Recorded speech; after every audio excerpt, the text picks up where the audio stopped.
And here's what I want you to see, my friend, is there's joy that's happening in this kingdom because God is keeping his promises, and that ought to bring us to a position where we also recognize that if God has kept his promises and he intends to keep his promises again, then we can have joy, we can be comfortable, we can be safe and secure where God has put us.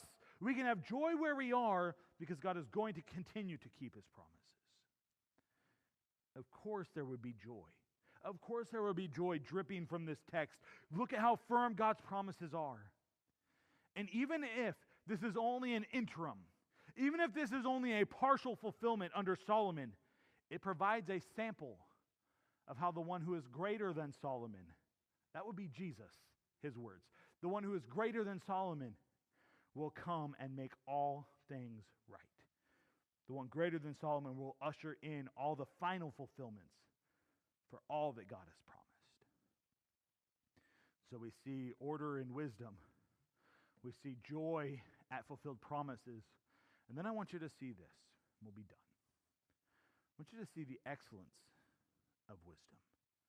The excellence of wisdom. Verse 29 through 34, the subject matter is the wisdom of Solomon. Say, prove it to me. Okay, 6 times the word wisdom is used. 1 time the word understanding is used as a synonym of wisdom. And 1 time in verse 31, the verb, like a verb form of wisdom is used. 8 different times. 8 different times. Wisdom is alluded to. From verse 29 to verse 34.